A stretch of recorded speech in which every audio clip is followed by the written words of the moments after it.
നമസ്കാരം. എല്ലാ ദിവസവും വൈകിട്ടുള്ള പോസ്റ്റ്മോർട്ടം റിപ്പോർട്ടിലേക്ക് കിടക്കാം. ഇന്ന് നിഫ്റ്റിയുടെ എക്സ്പയറിയാണ് നമുക്കുണ്ടായിരുന്നത്. റിലയൻസും HDFC ബാങ്ക് ഉൾപ്പെടെയുള്ള മുൻനിര ഇൻഡെക്സ് ഹെവി വെയിറ്റ് കമ്പനീസിന്റെ മോശം പ്രകടനം കാരണം മാർക്കറ്റ് തുടർച്ചയായിട്ട് നെഗറ്റീവായിട്ട് ക്ലോസ് ചെയ്തു. 24,000 മേജർ സപ്പോർട്ടായിട്ട് തന്നെ നിലനിൽക്കുന്നുണ്ട്. ഗ്ലോബലി നോക്കുകയാണെങ്കിൽ മാർക്കറ്റിൽ ഒരു പോസിറ്റിവിറ്റി ഉണ്ട്. പ്രധാനമായിട്ടും ഇറാൻ താൽക്കാലികമായിട്ട് ഒരു 10 ദിവസത്തെ സീസ് ഫയർ, അതായത് വെടിനിർത്തൽ സംബന്ധിച്ചിട്ടുള്ള നിർദ്ദേശം ഇറാൻ അത് അംഗീകരിച്ചേക്കാം എന്നുള്ള റിപ്പോർട്ടുണ്ട്. പക്ഷേ സെയിം ടൈം തന്നെ യമനിലുള്ള ഹൂതി വിമതർ സൗദിയിലേക്കുള്ള ഈ ഒരു ഷിപ്പിൻ്റെ ഗതാഗതം തടയുമെന്നും മുന്നറിയിപ്പും നൽകിയിട്ടുണ്ട്. എണ്ണ ടാങ്കറുകൾക്ക് വീണ്ടും തീ പിടിച്ചിട്ടുണ്ട്, വീണ്ടും പ്രശ്നങ്ങളുണ്ട്. പക്ഷേ മാർക്കറ്റ് പതിയെ ഡൈജസ്റ്റ് ആകുന്ന ഒരവസ്ഥയിലാണുള്ളത്. ഇന്ന് നമുക്ക് നിഫ്റ്റിയിലേക്ക് വരുമ്പോൾ നിഫ്റ്റിയിൽ പ്രധാനമായിട്ടും മാർക്കറ്റിനെ മുന്നോട്ട് കൊണ്ടുപോയിട്ടുള്ളത് ശ്രീറാം ഫിനാൻസും ബജാജ് ഫിൻസർവും ഐഷർ മോട്ടോഴ്സും അൾട്രാടെക് സിമെൻറ്റും HCL ടെക്കാണ്. HDFC ബാങ്കും ഇന്ന് ഇടിവ് രേഖപ്പെടുത്തി, SBIയും റിലയൻസും ഇന്ന് ഇടിവ് രേഖപ്പെടുത്തി. TCSും 1.3% ഒരു ഇടിവാണ് ഇന്ന് നമുക്ക് മാർക്കറ്റിൽ ഉണ്ടായിട്ടുള്ളത്. ഇനി നമ്മുടെ നിഫ്റ്റിയിലേക്കുള്ള പ്രധാനപ്പെട്ട കാര്യങ്ങളൊക്കെ നോക്കുകയാണെങ്കിൽ ഇന്ന് സെൻസെക്സ് 238 പോയിന്റ് ഇടിഞ്ഞ് സ്പോട്ടുള്ളത് 77,470 എന്ന നിലയിലാണ്. നിഫ്റ്റിയും 51 പോയിന്റ് ഇടിവ് രേഖപ്പെടുത്തി 24,188 എന്ന നിലയിൽ നിൽക്കുന്നുണ്ട്. 24,000 മേജർ സപ്പോർട്ടായിട്ട് തന്നെ ആക്ട് ചെയ്യുന്നുണ്ട്. നമുക്ക് ഓപ്പൺ ഇൻട്രസ്റ്റ് ഒക്കെ പരിശോധിക്കാം. അപ്പോൾ അടുത്ത ആഴ്ചയിലുള്ള എന്താണ് ഓപ്പൺ ഇൻട്രസ്റ്റ് എന്നുള്ളത് കൃത്യമായി നമുക്ക് ധാരണ കിട്ടും. ബാങ്ക് നിഫ്റ്റി ഇന്ന് ഇടിവ് രേഖപ്പെടുത്തി 57,835 എന്ന നിലയിലാണ് ഉള്ളത്. SBI ഫണ്ട് മാനേജ്മെൻറ്റ് ഇന്ന് ലിസ്റ്റ് ചെയ്തിട്ടുണ്ട്. 613 രൂപയാണ് ഉണ്ടായിരുന്നത്. ലിസ്റ്റിംഗ് പ്രൈസ് ഇഷ്യൂ പ്രൈസ് 574 അപ്പോൾ ഒരു ഇഷ്യൂ പ്രൈസ് ഉയർന്ന രീതിയിൽ വന്നു എന്നുള്ള ഒരു ന്യൂസാണ് നമുക്ക് ഇന്ന് ഇക്വിറ്റി ട്രേഡേഴ്സിനെ സംബന്ധിച്ച് ഉള്ളത്. ഇനി നമുക്ക് ഓപ്പൺ ഇൻട്രസ്റ്റ് പരിശോധിക്കാം, കൂടാതെ തന്നെ ഗ്ലോബൽ മാർക്കറ്റും പരിശോധിക്കാം. ആദ്യം ഗ്ലോബൽ മാർക്കറ്റിലേക്ക് പോകാം. ഏറ്റവും ടോപ്പിൽ ഗോൾഡ് ഇന്ന് $61 ഉയർന്ന് 4,069 ആയിട്ടുണ്ട്. സിൽവറും 4% ഉയർന്നു. ബിറ്റ്കോയിനും 3% ഉയർന്നു, അതായത് $2,000. ബ്രന്റ് ഓയിൽ കാണാം 90 ആയി. നാച്ചുറൽ ഗ്യാസും ഉയർന്നു. ഡോ ഫ്യൂച്ചറും നാസ്ഡാക്ക് ഫ്യൂച്ചറും കാണാം വളരെ പോസിറ്റീവാണ്. ഓസ്ട്രേലിയ, കൊറിയ മാർക്കറ്റുകളെല്ലാം തന്നെ വളരെ പോസിറ്റീവാണ്. ഇന്ത്യ വിക്സ് ഇന്ന് ക്രാഷായി 12.53 വന്നു. ഏറ്റവും താഴെ ട്രേഡ് ചെയ്ത 3 യൂറോപ്യൻ മാർക്കറ്റാണ്. ജർമ്മൻ, UK, ഫ്രാൻസ് മാർക്കറ്റുകളാണ്. അത് പോസിറ്റീവായ രീതിയിൽ നിലകൊള്ളുന്നുണ്ട്. ഇത് നമുക്ക് ഓപ്പൺ ഇൻട്രസ്റ്റ് പരിശോധിക്കാം.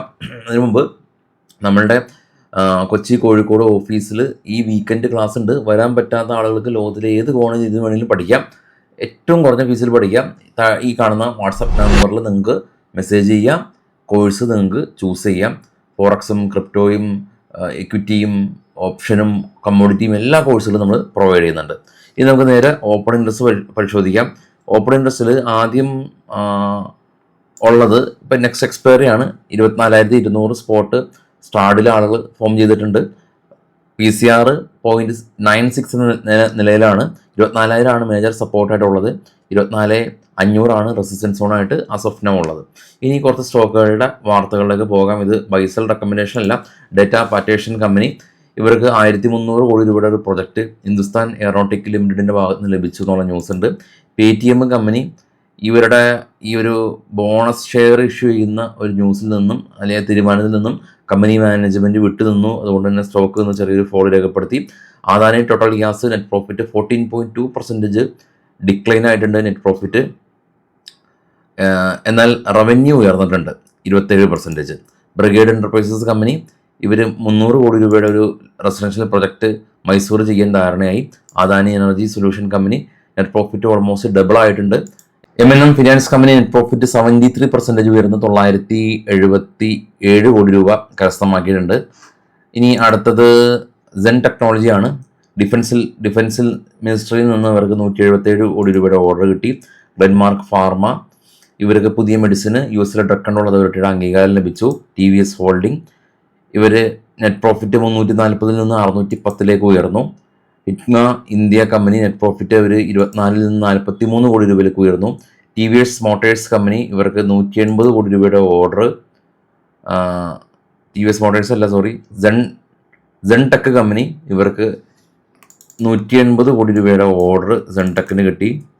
ഇനി TVS മോട്ടേഴ്സ് ഇവർക്ക് നെറ്റ് പ്രോഫിറ്റ് 51% ഉയർന്നു എന്നുള്ള ന്യൂസ് ഉണ്ട്.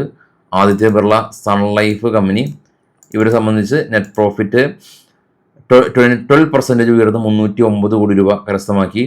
ഇനി E2E നെറ്റ്വർക്ക് കമ്പനി, ഇവരെ സംബന്ധിച്ച് നെറ്റ് പ്രോഫിറ്റ്, നെറ്റ് ലോസിലുണ്ടായിരുന്ന കമ്പനി ഇത്തവണ 43 കോടി രൂപ പ്രോഫിറ്റ് ആയിട്ടുണ്ട്. ഇനി ബജാജ് ഓട്ടോ, ഇവർ 125cc സെഗ്മെന്റിലേക്ക് ഉള്ള വാഹനങ്ങളുടെ പ്രൊഡക്ഷൻ അവർ വർദ്ധിപ്പിച്ചേക്കാമെന്നുള്ള ന്യൂസ് ഉണ്ട്. ഇനി granules India company net profit 110 നിന്ന് 180 ആയി. ബ്ലൂ സ്റ്റോൺ ജ്വല്ലറി കമ്പനി, ഇവരുടെ ജ്വല്ലറിയുടെ എണ്ണം കൂട്ടാനായിട്ട് തീരുമാനമായിട്ടുണ്ട്. അതുകൊണ്ട് തന്നെ സ്റ്റോക്ക് 20% അപ്പർ സർക്യൂട്ട് പോകുക എന്നുള്ള ന്യൂസാണ് ഇപ്പോൾ ഉള്ളത്. നമുക്ക് ഈ നാളെ പ്രീ മാർക്കറ്റ് സെക്ഷനിൽ കാണാം. എല്ലാവർക്കും ചാനൽ ഷെയർ ചെയ്ത് കൊടുക്കാനായിട്ട് മറക്കരുത്. Thank you.